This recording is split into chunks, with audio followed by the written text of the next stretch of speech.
You have done this before. You sit down to study, you go through the material, you read the chapter maybe twice, you highlight the important parts, you make notes, you spend 3, 4, maybe 5 hours on it, and then 2 days later, or sometimes 2 hours later, you sit down to recall what you covered and almost nothing comes back. Not because you are lazy, not because you are not smart enough, but because what you were doing for those hours wasn't actually learning. It looked like learning, it felt like learning, but something was missing. And once you see what it is, you can't unsee it. Here's the problem most students never get told. There are two different things happening when you sit down to study. One of them builds knowledge, the other one just feels like it does. The first is passive exposure. Reading, highlighting, rereading, watching a lecture, copying notes. You're taking information in. It feels productive. Your brain is registering something, but passive exposure on its own almost never leads to durable learning. The information doesn't stick because your brain has no real reason to hold on to it. The second is active encoding, where you are forcing your brain to retrieve, apply, connect, or explain the information. This is harder. It feels less comfortable. And that discomfort is actually the signal that learning is happening. Most students spend 90% of their time in the first category and wonder why nothing stays. This isn't a willpower problem, it's a method problem. To understand why passive study fails, you need to understand one thing about how memory actually works. Your brain doesn't store information like a hard drive. It doesn't save files cleanly and retrieve them on demand. It reconstructs memories. It rebuilds them each time from fragments, connections, and patterns. This means memory is strengthened by retrieval, by the act of pulling information back out, not by the act of putting it in. Every time you successfully recall something, your brain reinforces that pathway. Every time you just reread it, you get the feeling of familiarity without the actual retention. Psychologists call this the testing effect on retrieval practice. It's one of the most replicated findings in cognitive science. Testing yourself on material even before you feel ready produces dramatically better long-term retention than rereading the same material multiple times. Most school systems don't teach this. Most students never hear it.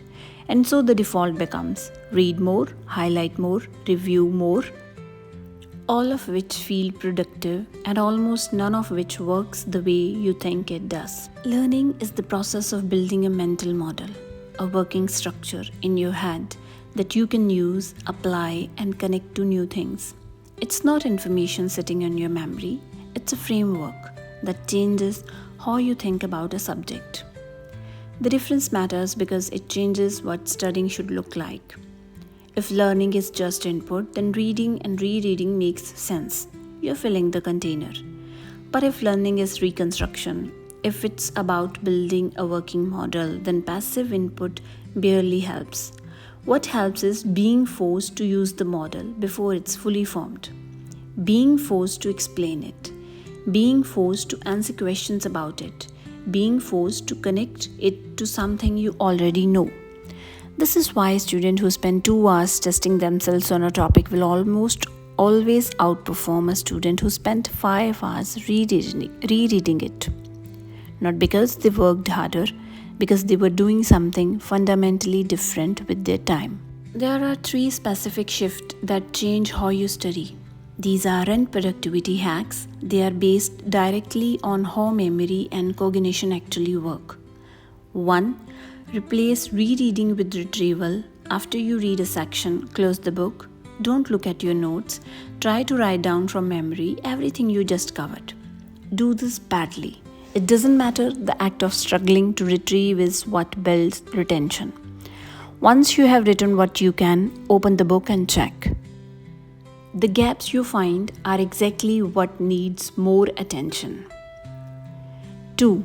Use the explanation test. Take any concept you have studied and try to explain it out loud or in writing as if you are teaching it to someone who has never seen it before.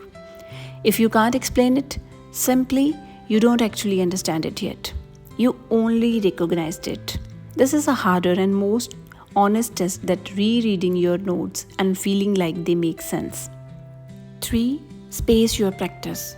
Don't block it. Studying a topic for 5 hours in one session feels efficient, but it doesn't.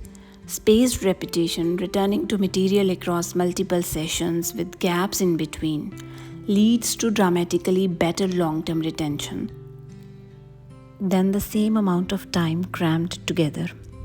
The forgetting that happens between sessions isn't failure. It's what forces your brain to reconstruct, and reconstruction is what makes it stick. The students who learn the most aren't the ones who study the longest. They are the ones who understood earlier that studying is not learning, that the feeling of going through material is not the same as building knowledge that lasts. The shift is small, but it changes everything.